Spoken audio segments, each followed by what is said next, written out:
Баршаңызға сәлем. Бүгін 45-ші сабақтың есептерін орындаймыз. Сабақтың тақырыбы пысықтау. Бұл сабақта сандарды көбейтіндіге көбейту және бөлу ережелерін, нөлдермен аяқталатын көп таңбалы сандарды көбейту және бөлу алгоритмдерін қолданамыз.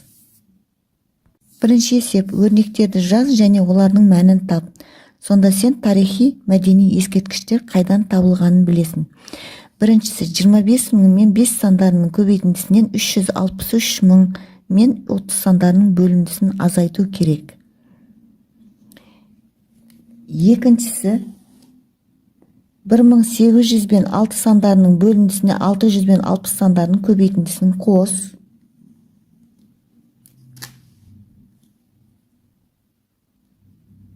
Үшіншісі: 35.000 мен 2 сандарының көбейтіндісін 100 есе кеміт. Осы өрнектердің қайсысының мәні мыналарға тең болатын болса, тарихи мәдени ескерткіштер қайдан табылғанын біз біліп алады екенбіз. 25.000 мен 5 сандарының көбейтіндісін 363.000 мен 30 сандарының бөліндісіне азайту керек екен. Демек, өрнекті осылай түзіп аламыз. Бірінші көбейтуді орындаймыз. 25.000-ді 5-ке көбейтсек 125.000 болады. Екінші бөлімдіні орындаймыз. Яғни 363.000-ді 30-ға бөлсек 12.100 болады. Енді екеуін азайтатын болсақ 112.900-ге тең. Бұл Бестерек Шығыс Қазақстан облысы екен. Мәдени ескерткіш осыдан табылған. Екіншісі: 1800 бен 6 сандарының бөліндісін дейді. Бөліндісіне 600 бен 60 сандарының қосындысын көбейтіндісін қос деген. Демек, бірінші бөлуді орындаймыз. 1806-ға бөлетін болсақ 300 болады. 600-ді 60-қа көбейтеміз. Бұл 36.000 болады. Екеуіні қосатын болсақ 36.300-ге тең. Бұл Есік Қорғаны Алматы облысынан. Кейінгісі: 35.000 мен 2 сандарының көбейтіндісін 100 есе кеміт деген. Демек, бұл 35.000-ді 2-ке көбейтіп 100-ге бөлуіміз керек. 35.000-ді 2-ке көбейтсек 70.000 болады. Ал 70.000-ді 100-ге бөлетін болсақ 700. Бұл Тамғалы Тасшатқалы Алматы облысы. Екінші есеп: түсіндіре отырып есепте. 835-ті 500-ге көбейтеміз. Демек, сандардың астына жазамыз. 835-ті 5-ке көбейтсек 5-шеде 5-іміз 25, 5-ті түсіп 2 ойда болады. 3-ті 5-ке көбейтсек 15, ойдағы мен 17, 1 ойда болады. 8-ге 5-ті көбейтсек 40, ойдағы мен 41. Демек, мына көбейткіштің соңындағы нөлді мына көбейтіндінің мәнінің соңына тіркеп жазамыз. Сонда жауабы 417.500 болады. Кейінгісінде дәл солай орындаймыз. 542-ні 600-ге көбейтетін болсақ, 542-ні 6-ға көбейтеміз. Бұл 3252 болады. Нөлдерін жазсақ 325.200-ге тең болады. Енді 200-ді 748-ге көбейтеміз. Баған түрінде көбейтуін жазып қойдым. Демек, бұл 149.600-ге тең болады. Одан кейінгісі 300-ді 619-ға көбейтеміз. Бұл 185.700-ге тең болады. 373.800-ді 600-ге бөлуіміз керек. Баған түрінде жаздық, жазбаша түрде. Енді бөлгіштің нөлдеріне қараймыз. 2 нөл болғандықтан мына бөлінгіштен де 2 нөлді қысқартамыз. Сонда біз 3738-ді 6-ға бөлуіміз керек. 3 6-ға бөлуге болмайды. Кіші болғандықтан 37-ден толымсыз бөлінгішіміз 37 болады. 37-ні 6-ға бөлсек, 6-ға бөлетін болсақ 6-дан береміз. Бұл 36 болады. 37-ден 36-ны алсақ 1 қалды. Бұл 1 6-дан кіші болғандықтан мына 3-ті түсіреміз. 13 болады. 13-ті 6-ға бөлетін болсақ 2-ден береміз. Бұл 12-ге тең. Демек, 13-тен 12-ні азайтсақ 1 қалады. Тағы да мына 8-ді түсіреміз. 18 болады. 18-ді 6-ға бөлетін болсақ 3-тен. Демек, 18-ден 18 азайтсақ 0 болады. Демек, бөлімдінің мәні 623-ге тең. Кейінгілерді дәл осы жолмен тәсілмен орындаймыз. Орындалу жолын мен толығымен көрсетіп қойдым. 285.000-ді 500-ге бөлсек 571 болады. 819.900-ді 900-ге бөлсек 911. 837.000-ді 600-ге бөлсек 1395. Үшінші есеп есепте. 540-ты 300-ге көбейтүүбүз керек. Бул жерде де нөлдерине мән берместен 54-тү 3-кө көбейтемиз. 4-тү 3-кө көбейтсек 12, экиси түсүп 1 ойда, экисин жазамыз. 5-тү 3-кө көбейтсек 15, ойдагы мен 16 болот. Демек 5 мына нөлдерин соңуна жазып коебуз. Бул 162 мыңга тең. Кийинкисинде дәл осы тәсил менен орундайбыз. 640-ты 800-ге көбейтсек 512 миң. 350-ді 900-ге көбейтсек 315 миң. 3240-ды 40-ка көбейтсек 128 миң. 56.790-га бөлөмүз. Биринчи нөлдерине мән беремиз. Экөөнүн де бір-бірін нөлден кыскартып, сонда 5679-га бөлүүбүзгө керек болот. Енді бұл жерде толымсыз бөлүнгүч 56 болот. 56-ны 9-га бөлсек 6-дан беремиз. 54, 56-дан 54 азайтсак 2 калат. Ал енді 2 жетпегендиктен мына 7-ни түшүрөбүз. 27 болот. 27-ни 9-га бөлсек 3-тен. Демек, 3-7 9-ымыз 27 болот. Мына 0-ды мына соңуна жазып коябыз. Мына жерге соңуна жазып коябыз. 630 болот. Сонда 56.790-га бөлсек 630-га тең. Кийинкиси 126 миңди 60-ка дәл осы тәсилмен бөлөмүз. Бунун бөлүндүнүн мәни 2100-ге тең болот. 431 миңди 500-ге бөлөтүн болсак 862-ге тең. Ал 250 миңди 400-ге бөлсек 625-ге тең болот. 44.100-ді 700-ге бөлсек 63-ге тең. Төртүнчү эсеп тиімді тәсілмен есепте. 1251-ді көбейтеміз 4-ке, және оның көбейтіндіні 5-ке көбейтуіміз керек. Бұл жерде 1251-ді жақшаның сыртына шығарып, бізге 4 пен 5-ті көбейткен тиімді.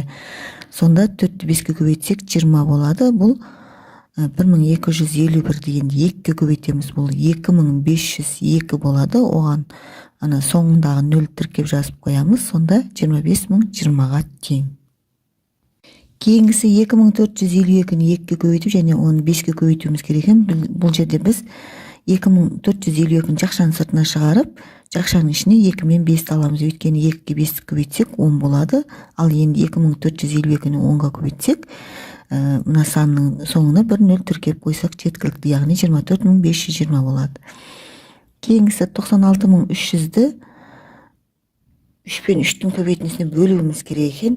Бұлардың әрқайсысын жеке-жеке 3-ке бөлген бізге ыңғайлы. Сонда 96300-ді 3-ке бөлсек 32100 болады. 32100-ді 3-ке бөлсек 10700-ге тең.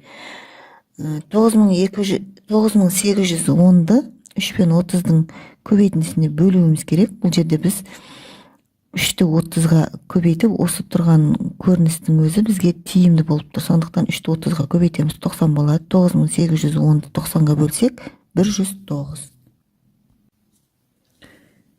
5-ті 3142-ге көбейтіп, және оны 4-ке көбейтуіміз керек.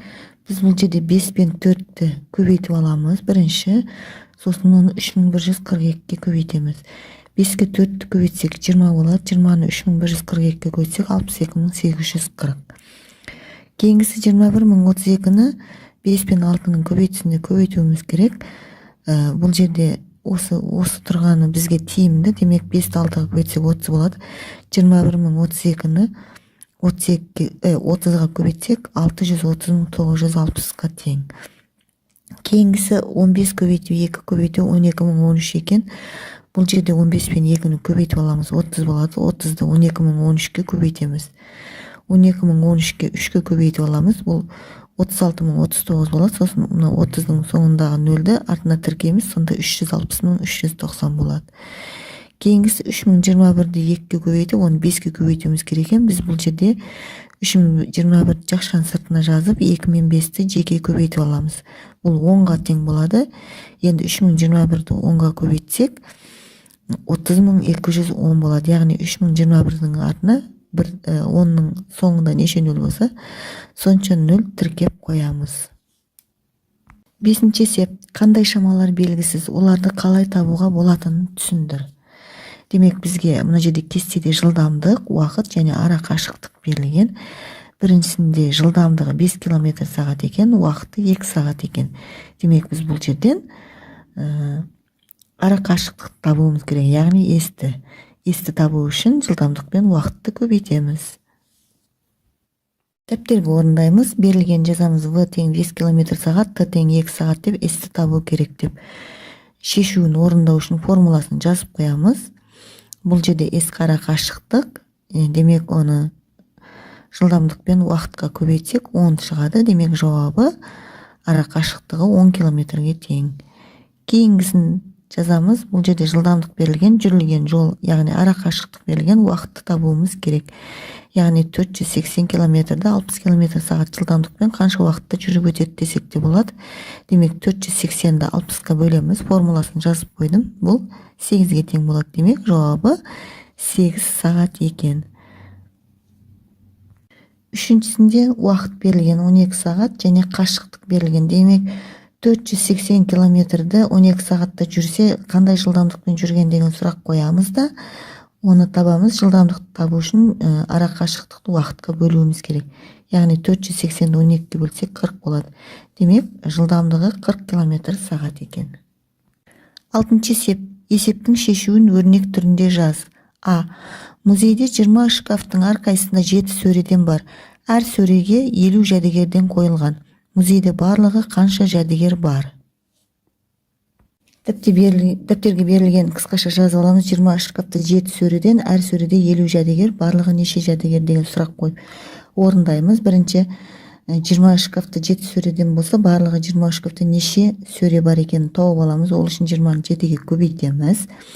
Және әр сөреде 50 жәдігер болса, енді шыққан сөрелердің санына 50-ді көбейтеміз. Біз бұл жерде тиімді тәсілді орындаймыз. Бірінші 20-ға 50-ді көбейтіп аламыз. Бұл 1000 болады. Енді 1000-ды 7-ге көбейтсек 7000 болады. Демек жауабы музейде барлығы 7000 жәдігер бар.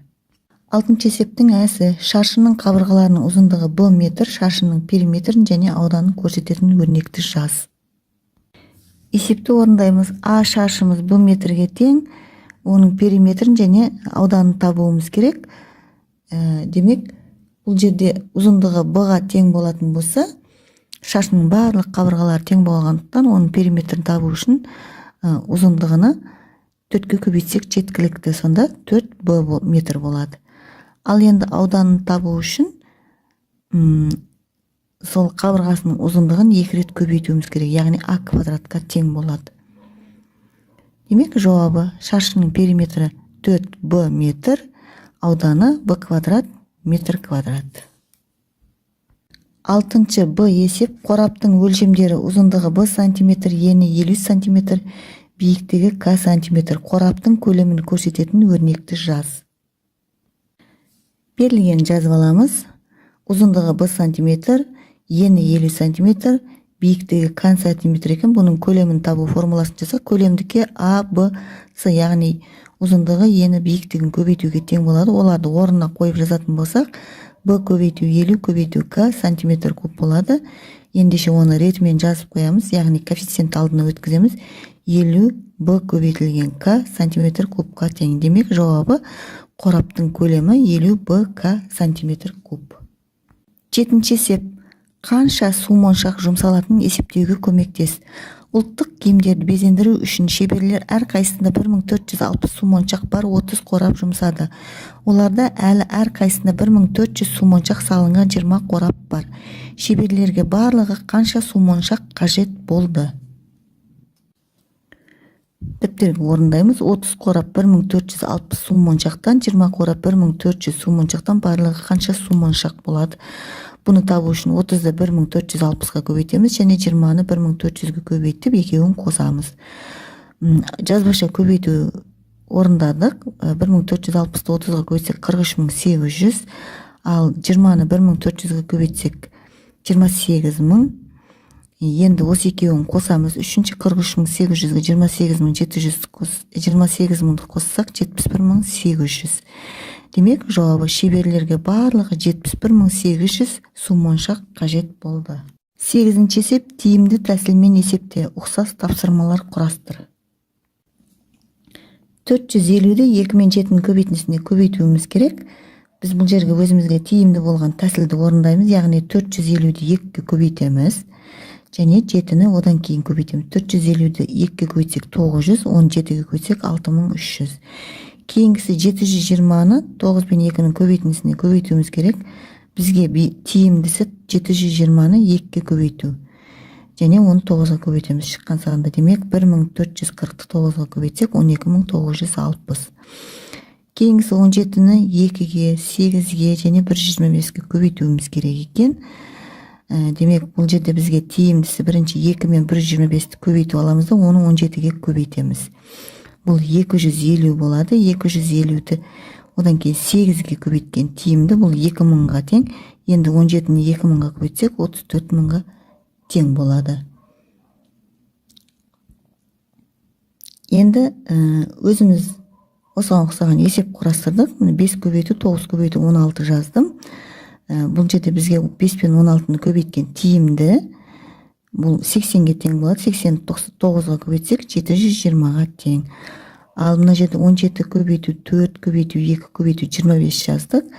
Бұл жерде бізге 17-ні 2-ге және 4-ті 25-ге көбейткен ыңғайлы. 17-ні 2-ге көбейтсек 34, 4-ті 25-ге көбейтсек 100. 34-ті 100-ге көбейтсек 3400-ге тең. 9-шы А есеп. Есептеу тәсіліне қара 11, 101, 1001-ге көбейту ережесін құрастыр дейді. Демек, мына жерде бірінші 32-ні 11-ге көбейткен, ал 11-ді 10 мен 1-дің қосындысы түрінде жазып 32-ге көбейту керек болған. Жақшаның ішіндегі әрбір қосылғышты 32-ге жеке көбейтіп барған. 32-ні 10-ға көбейткен және 32-ні 1-ге көбейтіп қосқан. Сонда 32-ні 10-ға көбейтсек 320, 32-ні 1-ге көбейтсек 32 шықты, 352 болды. Бұл жерде жақсылап байқайтын болсақ, 32-ні 11-ге көбейтсек 352 шығып тұр ғой. Мына 32-нің өзін жазып, екеуінің арасынан сан қалдырып, мына сандарды 32-нің қосындысын ортасына жазсақ жеткілікті, яғни 3 пен 5-ті. Бұл жай лайфхак. Ал енді 32-ні 101-ге көбейтетін болсақ, дәл осы тәсілмен көбейткен, бұл 3232-ге тең болған. Ал мына 32-ні 1001-ге көбейтсек 32032-ге тең болған. Демек, яғни барған сайын бір ондыққа артып баратыр разрядтық нелерге. 352-ні болса, мына жерде 32 мына жерде 100-тен қайтқан, ал мына жерге 1000-ға өткен. Одан кейін 10.000 болған. Демек, арасына 0 жазып барғалы. Формуланы жазамыз. Бұл жерде 32 берілген еді ғой. Біз сол 32-нің орнына А санын жаздық. А санын, яғни 11-ге көбейту ережесін құрастырдық мұны. 10-ға 1-ді қосып, аны қоссақ жеткілікті болып тұр. Демек, мұны аны 10-ға көбейтіп, аны қосатын болсақ, мұны, мысалы, мына жерде 32 еді ғой. 32-ге 10-ды көбейтсек 320, және 32-ні қайтадан қосатын болсақ 352 болады. Ал мына жерде аны 100-ге көбейтіп, тағы 32-ні қосамыз. Ал мына жерде аны 1000-ға көбейтіп, тағы 32-ні қосамыз. Осылайша орындап барамыз. 9-шы Ә есепте. Демек, 23-ті 11-ге көбейту үшін 11-ді 10 қосу 1 деп жазып, 23-ті 10-ға көбейтіп, одан кейін 23-тің өзін қосамыз. Яғни 230-ға 23-ті қоссақ 253. Ал 16-ны 101-ге көбейту үшін 16-ны 100-ге көбейтіп, оған 16-ны қосамыз. Сонда 1616-ны қоссақ 1616. 23-ге 101-ді көбейтетін болсақ, 23-ге 100-ді көбейтіп, 23-ті қосамыз. Бұл 2300-ге 23-ті қосқанға тең болады, яғни 2323. 16-ны 11-ге көбейтсек, жоғарыдағы тәсілмен орындаймыз. Бұл 176-ға тең. Ал 23-ті 1001-ға көбейтетін болсақ, бұл 23023-ге тең. 16-ны 1001-ге көбейтетін болсақ, бұл 16016-ға тең. 10-шы есеп, ойлан және жауап бер. Достар ішінде бірдей 9 монетасы бар қорап тауып алды. Оның ішінде хат бар екен. Онда былай деп жазылыпты: кіртатысты пайдаланбай табақшалы таразының көмегімен осы 9 монетаның ішінен бір жалған монетаны тап. Мұны 3 рет өлшеу арқылы орында. Жалған монета басқаларына қарағанда ауырлау. Олар қандай іс әрекет жасады? Бірінші, 4 монетамен 4 монетаны өлшейміз. Егер екеуі тең болатын болса, жалған монета жалғыз қалған 9-шы монета.